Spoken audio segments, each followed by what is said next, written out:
Namaskar friends, welcome to SGKG Studies and SGKG 2.22 YouTube channel classes.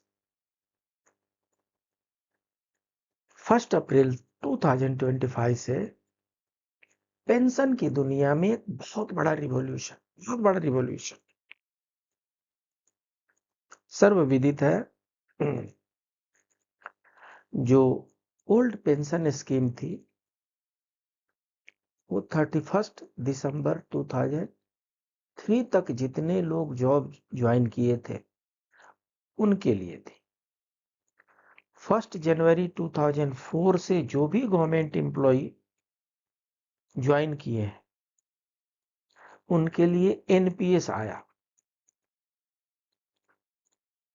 कहने के लिए तो लोग एनपीएस का फुल फॉर्म बता देते हैं, न्यू पेंशन स्कीम। एनपीएस का फुल फॉर्म है national pension system, national pension system, right.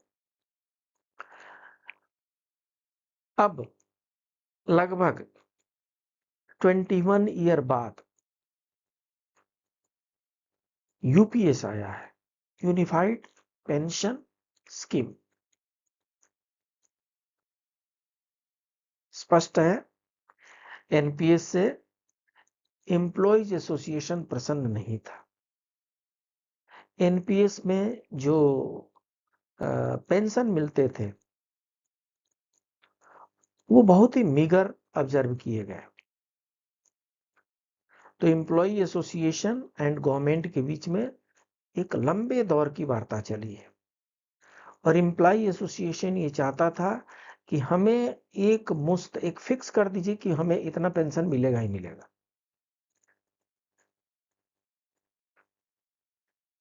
So that come से कम एनपीएस वाली कंफ्यूजन ना रहे कि कम इतना ही मिली, इतना परसेंटेज होता है, ऐसे होता है, वैसे होता है। सो हमें एक मिनिमम पेंशन फिक्स कर दीजिए। यूपीएस आया, मिनिमम पेंशन ले करके आया और मिनिमम पेंशन ये है कि मिनिमम 10,000 पेंशन बनेगा प्लस डीआर। मिनिमम 10,000 पेंशन बनेगा plus DR, dearness relief. UPS में 50% ऑफ ऑलमोस्ट लास्ट बेसिक पे उसका उतना पेंशन बनता है, provided 25 years of services has been completed। 25 वर्ष सेवा पूर्ण होने पर जितनी लास्ट ड्रॉन बेसिक पे ड्रॉन है उसका 50% पेंशन फिक्स हो जाता है यूपीएस में।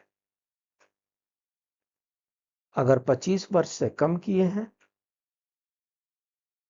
तो प्रोपोर्शनेटली वो कम हो जाता है। वो हाफ जो है 50% से वो धीरे धीरे कम होता जाता है।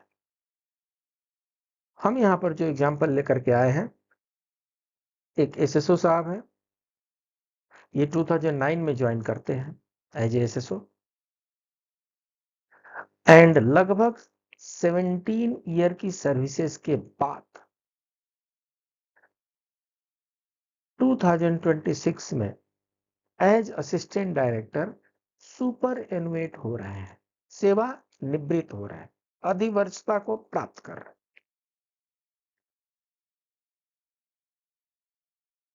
सो अभी जो एग्जांपल हम देने जा रहे हैं that is for an SSO who joined in May 2009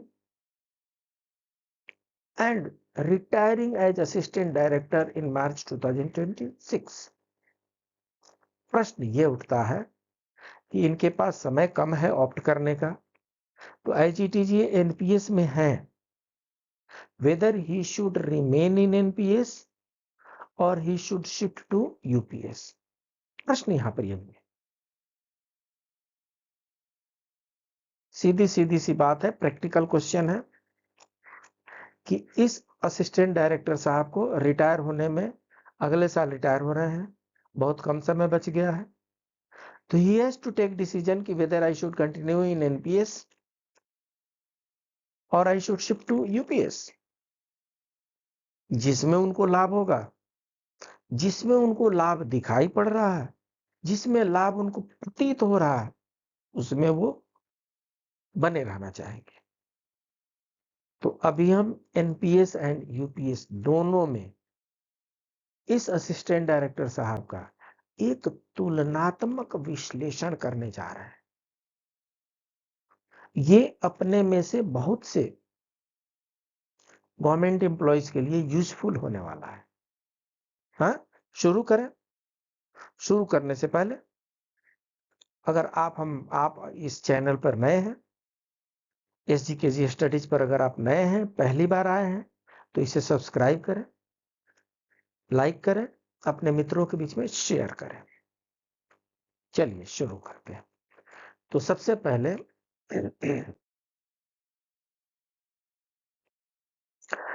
पहले हम पेंशन कैलकुलेशन करेंगे अंडर एनपीएस। प्रिविलेंट तो एनपीएस ही है ना, तो अगर एनपीएस में ही उनको बेनिफिट दिख रहा है तो need not to shift to UPS, और अगर एनपीएस में कम बेनिफिट दिख रहा है, यूपीएस में ज्यादा बेनिफिट दिख रहा है, then certainly we should shift to UPS. But conclusion पर पहुंचने से पहले हमें पेंशन कैलकुलेट करने हैं। तो चलिए पेंशन कैलकुलेट करते हैं एनपीएस में। शुरू करें।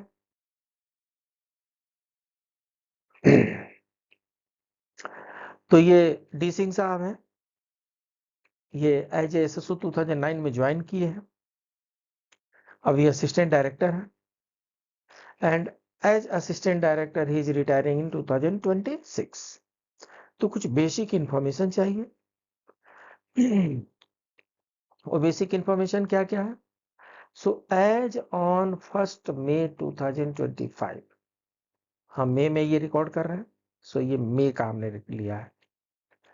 एज इट इज ये 1 जनवरी 2025 ही है, पे जो होगा जनवरी, फरवरी, मार्च, अप्रैल, मई, जून, ये 6 मंथ तक सेम रहेगा। जुलाई से अगर चेंज होना होगा तो होगा। तो डी सिंह साहब का बेसिक पे जो है 74,300 है। एज ऑन डेट डीए 55% है, तो डीए 40,865 हो गया। टोटल कितना हो गया? 1,15,000 इनको बेसिक पे प्लस डीए इतना मिल रहा है। हम ऐसा इसलिए कैलकुलेट कर रहे हैं क्योंकि एनपीएस में इसी टोटल का 10% गवर्नमेंट एम्प्लॉय पे करते हैं और इसी टोटल का 14% गवर्नमेंट पे करती है। तो इसलिए ये बेसिक रिक्वायरमेंट, ये बेसिक डेटा हमें चाहिए ही चाहिए। अब चलते हैं साइट पे, और साइट पे चलने से पहले एक बार इनका एनपीएस भी देख लीजिए। ये टोटल एनपीएस इनका 24% जो कंट्रीब्यूशन बनता है वो 27,640 है। सो पूरा का पूरा डेटा हमें मिल गया। Full data is now available. So now we can go for the calculation. Software में चलते हैं। सॉफ्टवेयर में यहाँ पर गवर्नमेंट भर 3-4 ऑप्शन आते हैं, इसमें गवर्नमेंट हमने सेलेक्ट किया। यहाँ पर स्टेट गवर्नमेंट, सेंट्रल गवर्नमेंट हमने सेलेक्ट किया। ये साहब का डेट ऑफ बर्थ कुछ मार्च 66 का है, क्योंकि ये मार्च 26 में रिटायर हो रहे हैं, 60 साल पूरा हो रहा है, इसलिए ये मार्च 66 का इनका डेट ऑफ बर्थ है। सो 59 ईयर के हो चुके हैं। इनका एग्जिस्टिंग एनपीएस टायर 1 में कितना है? तो एग्जिस्टिंग एनपीएस जो है इनका 47,56,000 है। 47,56,000, राइट। जो जो यहाँ पर हम टाइप करेंगे वो यहाँ पर डिस्प्ले होता जाएगा। कंट्रीब्यूट कितना करना चाहते हैं, ये है हमारे चाहने नहीं चाहने वाला नहीं है। टायर 1 में इतना है, 24% कंट्रीब्यूट होता है। तो 24% कितना है? 27,640, इतना कंट्रीब्यूट करते हैं, राइट। कब तक कंट्रीब्यूट करना है? जब तक रिटायर ना हो जाए तब तक करना है, ठीक है। ध्यान रहे इनका डेट ऑफ सुपर एनुएशन जो है 31 मार्च 2026 है, राइट। सेकेंड,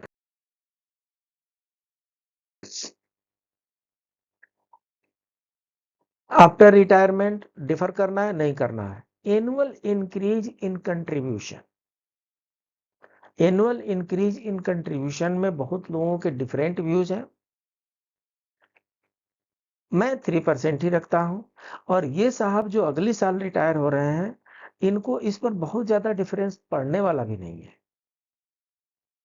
फिर भी मैं 3% कंट्रीब्यूशन रखता हूं। 3% क्यों रखता हूं?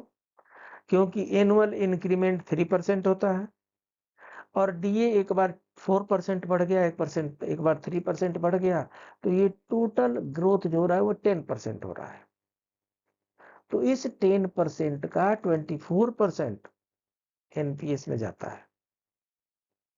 अगर 100 रुपया बढ़ता है तो उसमें से 24 रुपया, अगर 100 रुपीज, अगर 1000 रुपीज इंक्रीज होता है हमारे सैलरी में because of increment and DS, अगर 1000 रुपीज इंक्रीज होता है तो 240 रुपीज हमारे एनपीएस में जाता है, 2.4% जाता है। ठीक है, 100 रुपए में 100 रुपए में 24 रुपया जाता है, यहाँ पर 10% हो रहा है, तो 10% का 24% जो होता है 2.4 होता है। तो एनुअल ग्रोथ मुझे तो 2.4 ही दिख रहा है, हमने 3% रख लिया है। ठीक है, expectation on return of investment, जो एनपीएस टायर 1 में जो इन्वेस्टमेंट है उसका लमसम 9.18 के आसपास ही उसका रिटर्न ऑन इन्वेस्टमेंट मिल रहा है। हाँ, ये इस एनपीएस स्कीम में रिटायरमेंट के डेट में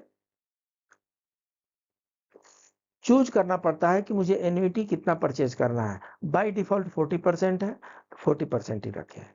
और जो एन्युइटी जो होती है उस पे जो रिटर्न है, एन्युइटी रिटर्न है, वो हाईएस्ट जो है 6.75% है। It varies from 4% to 7%। 5 उसमें कैटेगरी है, 5 ऑप्शन है, लगभग हाईएस्ट हमने 6.75 रखा है। अब कैलकुलेट कर दें, कैलकुलेट कर देते हैं। कैलकुलेट करने से पहले आपको हम दिखा दें, ये जो एनपीएस के जो हमारे एसेट हैं वो यहाँ पर इक्विटी में, कॉर्पोरेट बॉन्ड में, गवर्नमेंट बॉन्ड में, अल्टरनेटिव इन्वेस्टमेंट पर, यहाँ पर उनको इन्वेस्ट किया जाता है। हाँ, और जो इन्वेस्टमेंट है उसमें जो सब मिला करके जो देखा गया है कि लगभग 10% से ज्यादा इसमें आउटकम होता नहीं है, रिटर्न होता नहीं है। सो हाइपोथेटिकली 15% बढ़ रहा है, 20% बढ़ रहा है, उसके चक्कर में नहीं पड़िएगा। क्यों? क्योंकि सिर्फ इक्विटी में नहीं जाता है, कॉर्पोरेट बॉन्ड में भी जाता है, गवर्नमेंट बॉन्ड में भी जाता है। और कॉर्पोरेट बॉन्ड और गवर्नमेंट बॉन्ड में तो और भी रेट लेस होता है। तो इसलिए 10% से ज्यादा का रिटर्न का स्कोप ही नहीं बनता है। हमने उसी के अनुसार रेट ऑफ रिटर्न फिक्स किया है।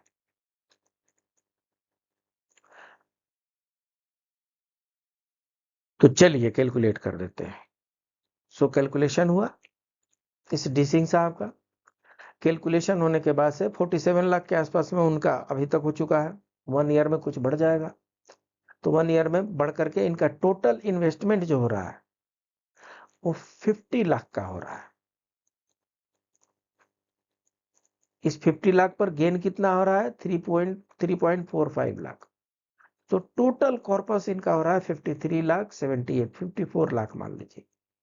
ये कम कॉर्पस है, इसलिए कम कॉर्पस है कि साहब 2009 में ज्वाइन किए हैं और 2026 में रिटायर हो रहे हैं। Hardly 17 year services.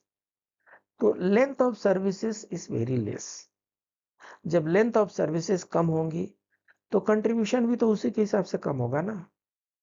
तो इसलिए यहां पर ये कंट्रीब्यूशन आपको कम दिख रहा है।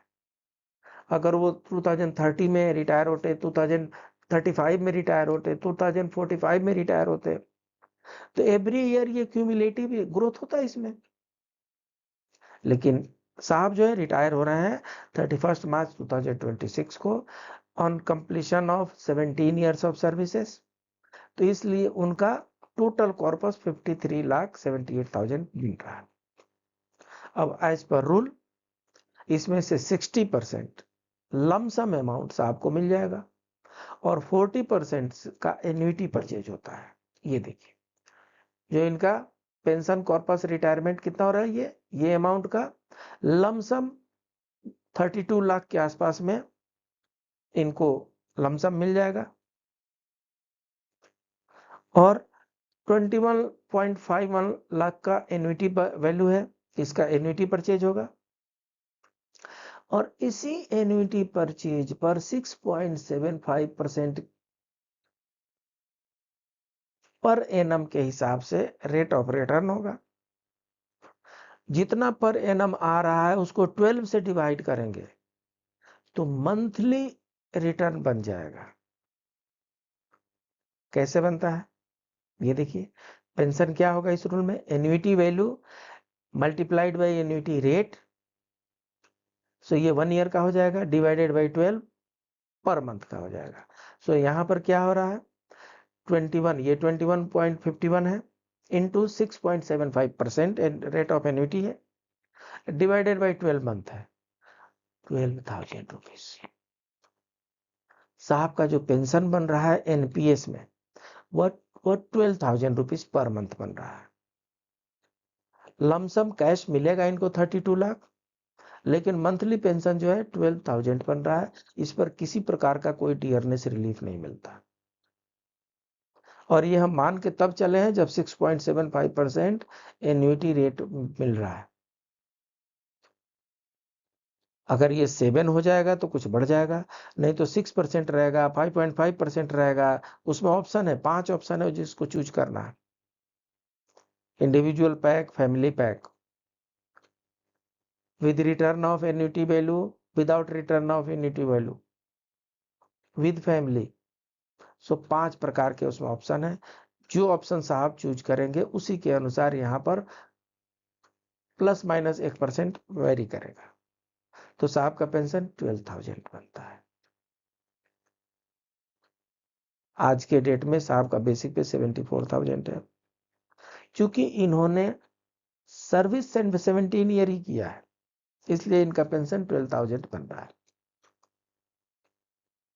तो एनपीएस में साहब को 32.26 लाख लमसम अमाउंट मिल जाएगा, इनके अकाउंट में ट्रांसफर हो जाएगा और मंथली पेंशन बनता है 12,000। ठीक है, ये रहा एनपीएस का कैलकुलेशन, याद रखिएगा 12,000। अब कैलकुलेशन करते हैं यूपीएस में। तो यूपीएस में कैलकुलेशन करने के लिए हमें कुछ और डेटा की आवश्यकता पड़ेगी, तो वो सारे पहले डेटा रख लेते हैं। डेट ऑफ बर्थ की जरूरत है, 1966 का है। डेट ऑफ ज्वाइनिंग मई 2009 का है। डेट ऑफ रिटायरमेंट 31 मार्च 26 का है। नंबर ऑफ मंथ सर्व्ड, कितने महीने इन्होंने कार्य किए हैं, 202 मंथ। अब 202 मंथ कार्य किए हैं, 300 मंथ चाहिए, 300 मंथ चाहिए 50% पेंशन लेने के लिए। 50%, 100% पेंशन बोल लीजिए।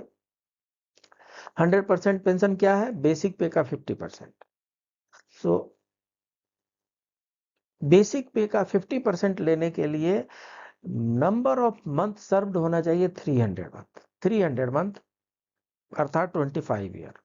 25 year multiplied by 12 month, 300 month service होगी तो जो लास्ट बेसिक पे है उसका 50% पेंशन मिलेगा।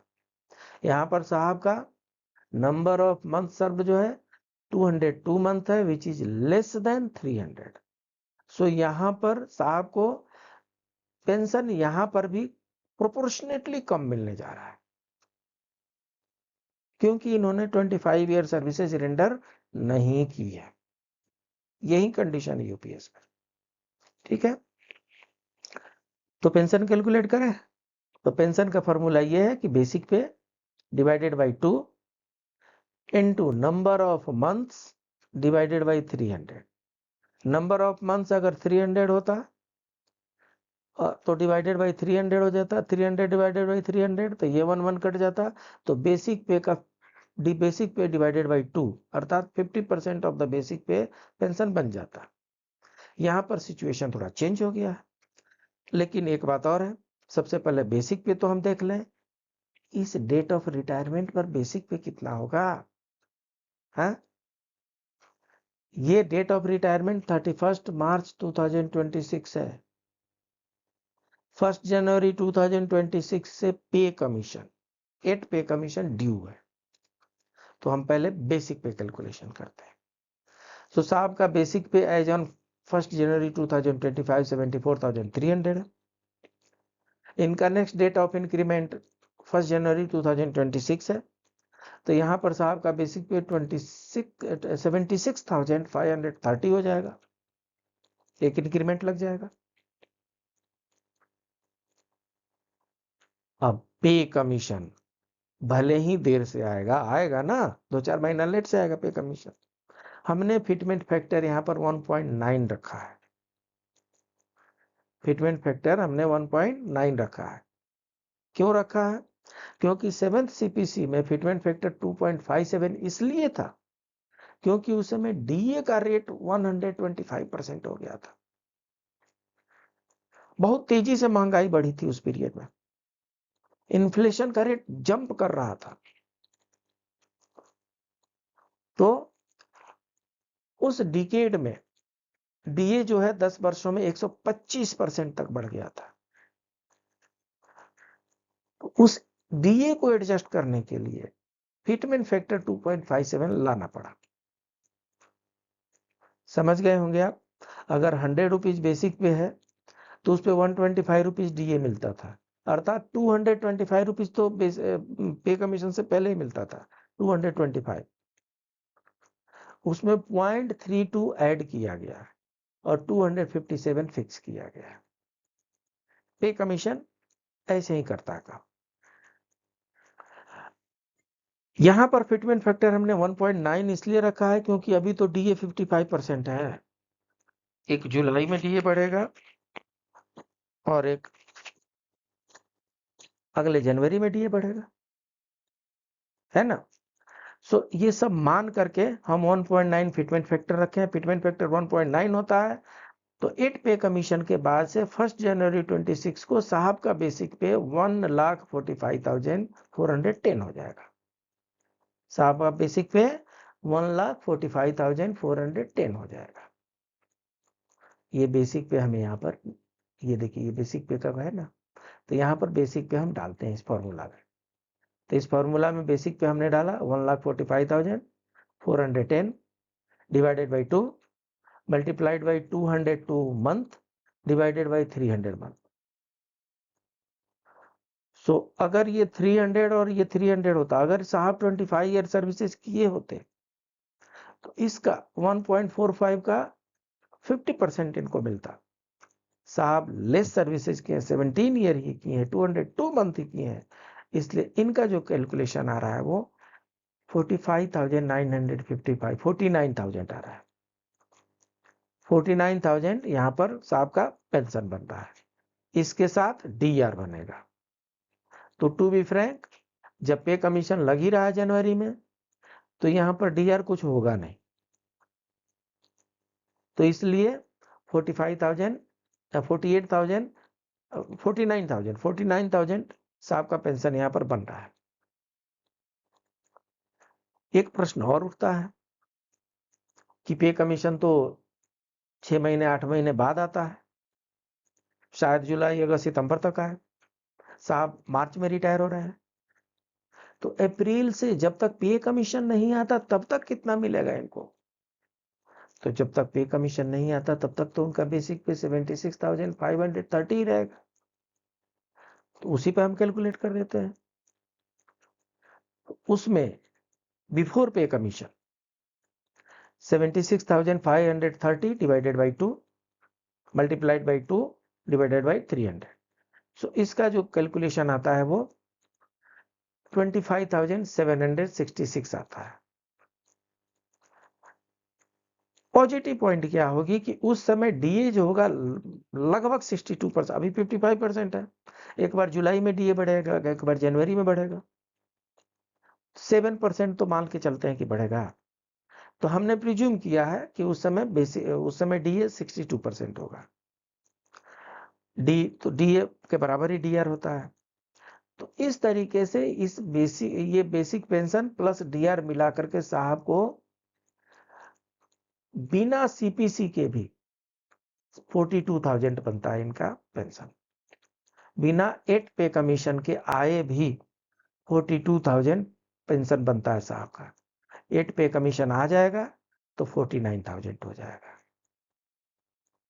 ये साहब का फैक्चुअल कैलकुलेशन हो रहा है, इसमें कोई हाइपोथेटिकेशन नहीं है। सिर्फ हमने हाइपोथेटिकेशन जो रखा है फिटमेंट फैक्टर का रखा है। नॉर्मली 1.9 से नीचे जाता नहीं है, 2 हमने रखा ही नहीं। यहाँ तो 2.57 है, मैंने 2.57 नहीं रखा। फिटमेंट फैक्टर मैंने लोवेस्ट रखा है और डीआर भी एवरेजली हमने रखा है, 55% है ही। 7% एक जुलाई का, जुलाई में अगर 3% हुआ तो जनवरी में 4% हो सकता है। ये हो सकता है बढ़ जाए, हो सकता है कम भी हो जाए, depends upon the inflation rate. ठीक है, तो यहां पर आपने देखा कि पे कमीशन विद पे कमीशन 49,000 हो रहा है साहब का पेंशन, और प्लस डीआर हर एवरी 6 मंथ डीआर बढ़ता जाएगा। जब तक पे कमीशन नहीं आता तब तक साहब का पेंशन जो होगा वो अप्रोक्सीमेटली 42,000 होगा। एनपीएस में कितना था साहब? 12,000। एनपीएस में 12,000 रुपया पेंशन मिल रहा था साहब को। यूपीएस में विदाउट पे कमीशन 42,000, विद पे कमीशन 49,000। आप सोच लीजिए कहां पे लाभ है। ये अमाउंट दिख रहा होगा कि 32 लाख इनको लमसम मिल रहा है ना। इसका भी हिसाब हम कर रहे हैं, इसका भी हिसाब हम कर रहे हैं, आपके सामने कर रहे हैं। पूरा का पूरा दूध का दूध और पानी का पानी हम यहाँ पर करने जा रहे हैं, इसका भी हिसाब करने जा रहे हैं। राइट, तब तक आपका चैनल एसीकेजी स्टडीज, इसको लाइक करें, सब्सक्राइब करें, अपने मित्रों के बीच में शेयर करें। अब कंपैरिजन करेंगे, हम कंपैरिजन करेंगे एनपीएस में और यूपीएस में कितना पेंशन बन रहा है, कैलकुलेशन के साथ कंपैरिजन करेंगे। तो एनपीएस में आपने देख लिया था मंथली पेंशन 12,101। अब हम क्या करते हैं, ये जो लमसम अमाउंट था इसको हम senior citizen saving scheme SCSS इसमें हम डिपॉजिट कर रहे हैं। मान रहे हैं रिटायरमेंट 60 साल में हो गया, ये अमाउंट मिल गया, रिस्क हम लेंगे नहीं। जितना रिस्क लेंगे उतना गेन हो सकता है, लेकिन जितने गेन की प्रोबेबिलिटी है उतनी उसमें लॉस की भी प्रोबेबिलिटी है।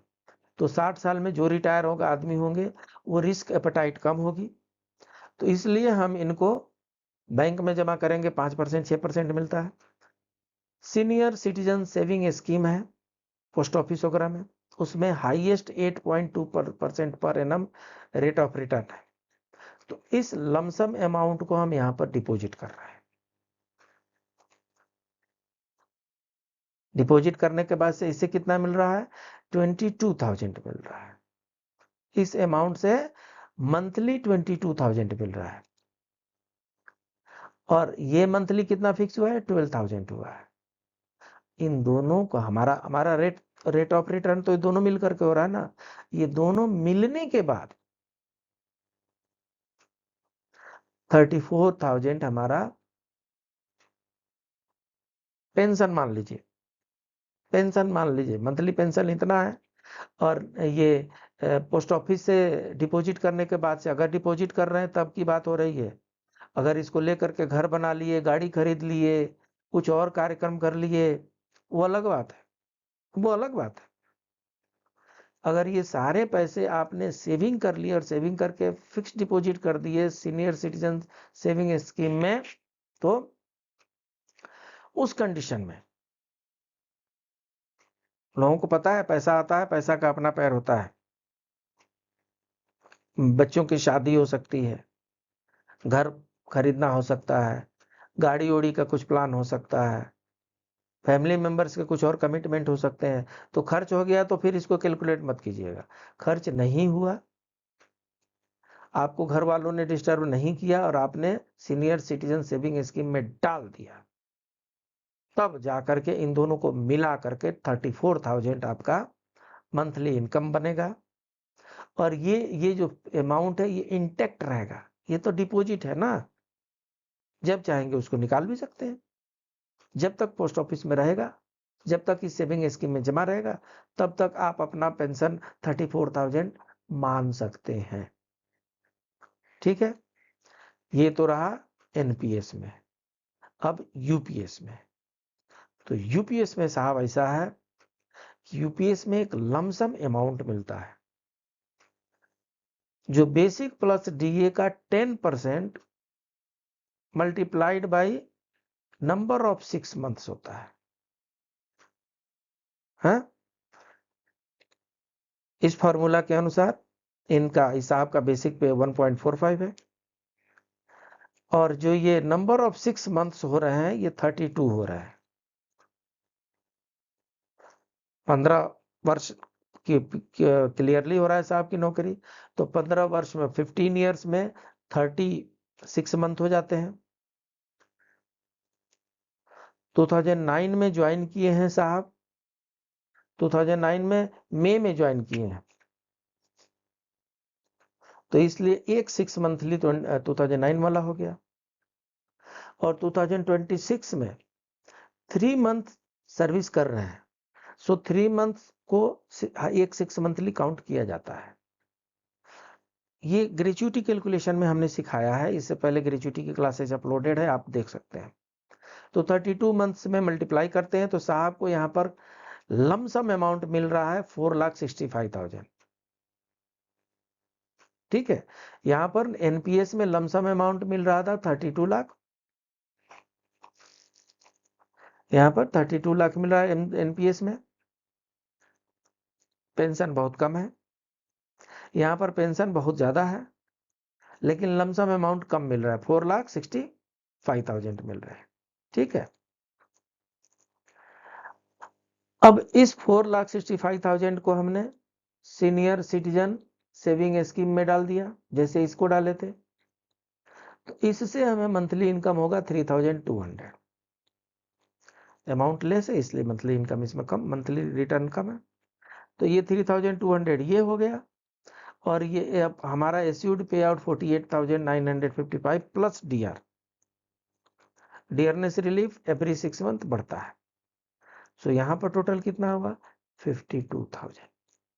सो इस कंडीशन में भी इसको, इस कंडीशन में भी यहाँ पर 34,000 हो रहा है और यहाँ पर 52,000 हो रहा है। यहाँ पर बढ़ने की कोई उम्मीद नहीं है, यहाँ पर एवरी 6 मंथ डीआर बढ़ेगा, तो यहाँ पर हाई प्रोबेबिलिटी है एवरी 6 मंथ ये बढ़ता जाएगा। फिर से फैसला आपके हाथ में, दूध का दूध और पानी का पानी यहाँ पर सामने आपके रख दिया गया है। आप कोई हाइपोथेटिकल कैलकुलेशन मत कर लीजिएगा कि मुझे इस पर शेयर मार्केट में डाल दूंगा तो 50% पर मंथ मिल जाएगा। हो सकता है, हो सकता है कि साल में 50% मिल जाए, उसका उल्टा भी हो सकता है। कहीं ऐसा ना हो कि जो प्रिंसिपल अमाउंट है वही 50% पर आकर के गिर जाए। इसलिए 60 ईयर में जो रिटायर हो रहे हैं वो इतना रिस्क नहीं लेंगे। आप समझदार हैं, अगर आपको लगता है कि आप 8.2 से ज्यादा अर्न कर सकते हैं, अच्छी बात है, कैलकुलेट कर लीजिए। ये वही कैलकुलेशन यहाँ पर होगा, वही कैलकुलेशन यहाँ पे होगा, तो दोनों आपके सपने हैं। ठीक है,